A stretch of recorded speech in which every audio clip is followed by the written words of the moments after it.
Welcome to my channel. നിങ്ങൾ എപ്പോഴെങ്കിലും ഒരു സ്റ്റോറിൽ പോയിട്ട് ഇഷ്ടപ്പെട്ടൊരു ഡ്രസ്സ് എടുത്തിട്ട് പിന്നെ അത് ചേരുന്നില്ല എന്ന് തോന്നിയിട്ടുണ്ടോ? അതിനുള്ളൊരു പ്രധാന കാരണം ആ ഫാബ്രിക് നമ്മുടെ സ്കിൻ ടോണിന് ചേരുന്നതാണോ എന്ന് നമ്മൾ നോക്കാത്തതുകൊണ്ടാണ്.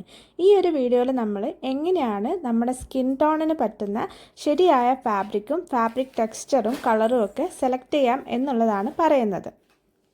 നമ്മളൊരു ഫാബ്രിക് കളർ ചൂസ് ചെയ്യുന്നതിന് മുമ്പായിട്ട് ഇമ്പോർട്ടൻ്റ് ആയിട്ട് ചെയ്യേണ്ടത് നമ്മുടെ അണ്ടർ ടോൺ ഏതാണെന്നുള്ളത് അറിഞ്ഞിരിക്കുകയാണ്. അതായത് നമ്മുടെ സ്കിന്നിന് ഒരു അണ്ടർ ടോൺ ഉണ്ട്, ഇതെല്ലാവർക്കും ഉണ്ടാവും. ഇത് മെയിനായിട്ട് 3 ടൈപ്പാണ് ഉള്ളത്: വാം, കൂൾ, അതേപോലെ ന്യൂട്രൽ. ഇനി ഇത് എങ്ങനെയാണെന്നുള്ളത് നമുക്ക് നോക്കണ്ടേ? ഇത് നമ്മൾ കണ്ടുപിടിക്കുന്നത് നമ്മുടെ വെയിൻസിൻ്റെ അഥവാ ഞരമ്പുകളുടെ നിറം നോക്കിയിട്ടാണ്. ഇതിന് ഏറ്റവും എളുപ്പം നമ്മുടെ കയ്യിലെ ഞരമ്പുകൾ നോക്കുന്നതാണ്. അതാണ് നമുക്ക് പെട്ടെന്നായിട്ട് വിസിബിൾ ആവുന്നത്. നിങ്ങൾക്ക് ഗ്രീനിഷ് ആയിട്ടുള്ള വെയിൻസ് ആണുള്ളതെങ്കിൽ നിങ്ങളുടെ അണ്ടർടോൺ വാം അണ്ടർടോൺ ആണ്. ഇനി നിങ്ങൾക്ക് ബ്ലൂയിഷ് അല്ലെങ്കിൽ ഒരു പർപ്പിൾ കളർ പോലെയാണ് തോന്നുന്നതെങ്കിൽ നിങ്ങളുടെ അണ്ടർടോൺ എന്ന് പറയുന്നത് കൂൾ അണ്ടർടോൺ ആണ്. അല്ലാതെ നിങ്ങൾക്ക് രണ്ടും ഉള്ള പോലെ രണ്ടും മിക്സ് ആയിട്ടാണ് കാണുന്നതെങ്കിൽ, അതായത് രണ്ടും മാച്ച് ആവുന്നില്ല, ഗ്രീനും മാച്ച് ആവുന്നില്ല, ബ്ലൂവും മാച്ച് ആവുന്നില്ല, അങ്ങനെയാണെങ്കിൽ ഇതിൻ്റെ മിക്സായി വരുന്ന ന്യൂട്രൽ അണ്ടർടോൺ ആണ് നിങ്ങൾക്ക് വരുന്നത്. ഇനി നമുക്ക് ഫാബ്രിക് കളറിൻ്റെ കേസിൽ നോക്കാം. നിങ്ങൾക്ക് വാം അണ്ടർടോൺ ആണെങ്കിൽ ഏർത്തി കളേഴ്സാണ് നിങ്ങൾക്ക് നല്ലത്. അതേപോലെ തന്നെ സ്പെസിഫിക് കളേഴ്സ് എടുത്ത് പറയുകയാണെങ്കിൽ mustard yellow, burnt orange, olive green, coral, peach തുടങ്ങിയ കളറുകൾ നിങ്ങൾക്ക് നന്നായിട്ട് ചേരും. പിന്നെ ഇതിന് പറ്റുന്ന ഫാബ്രിക്സ് ഏതൊക്കെയാണെന്ന് നോക്കണ്ടേ? വാം അണ്ടർടോൺ ആണ് നിങ്ങൾക്ക് വരുന്നതെങ്കിൽ raw silk, tussar silk, organza പോലുള്ള ഫാബ്രിക് നിങ്ങൾക്ക് ട്രൈ ചെയ്യാവുന്നതാണ്. വാം സ്കിൻ ടോൺ എന്ന് പറഞ്ഞത് നമുക്കൊരു ഗോൾഡൻ സ്കിൻ ആയിരിക്കും ഉണ്ടാവുക. അതുകൊണ്ട് തന്നെ ഇങ്ങനത്തെ കളേഴ്സൊക്കെ നന്നായിട്ട് റിഫ്ലക്റ്റ് ചെയ്യുന്ന കളേഴ്സാണ്. ഫെസ്റ്റീവ് വെയർ ഒക്കെ ആയിട്ടും നിങ്ങൾക്ക് യൂസ് ചെയ്യാൻ പറ്റുന്നതാണ് ഈ വാം ടോൺഡ് ഫാബ്രിക്സ്.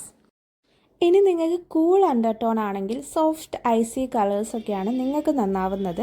അപ്പോൾ അതിൻ്റെ ഷെയ്ഡ്സ് ഏതൊക്കെയാണെന്ന് വെച്ചാൽ lavender, icy blue, mint green, plum, അതേപോലെ സോഫ്റ്റ് ഗ്രേ ഷെയ്ഡ്സൊക്കെ, ഗ്രേയുടെ തന്നെ പല ഷെയ്ഡ്സ് വരുന്നത്, ഇതൊക്കെ നിങ്ങൾക്ക് ട്രൈ ചെയ്യാൻ പറ്റും.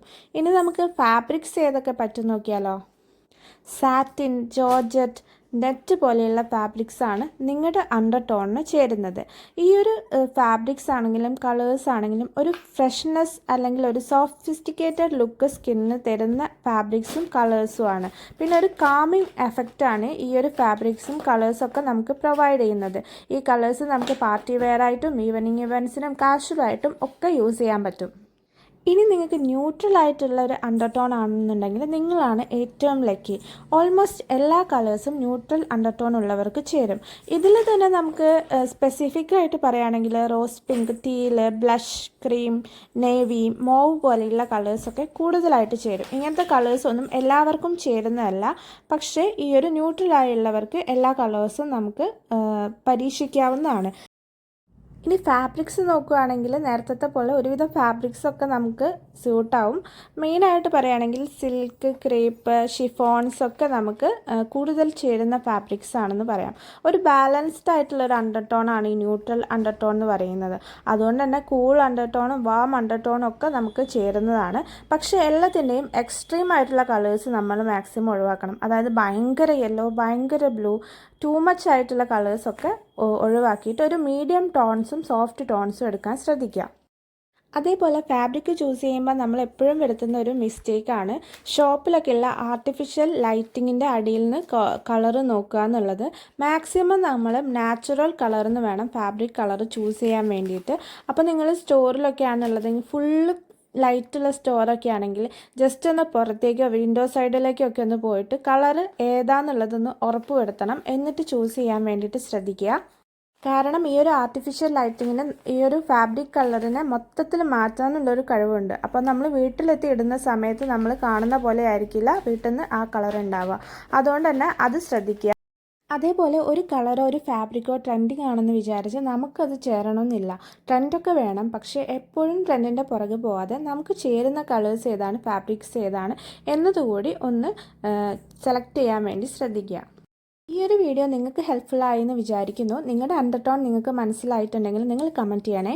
എന്തെങ്കിലും സജഷൻസ് ഉണ്ടെങ്കിലും നിങ്ങൾ കമൻറ്റ് ചെയ്യണം. എന്തായാലും വീണ്ടും നല്ലൊരു വീഡിയോ ആയിട്ട് കാണുന്നവരേക്കും ബൈ. താങ്ക്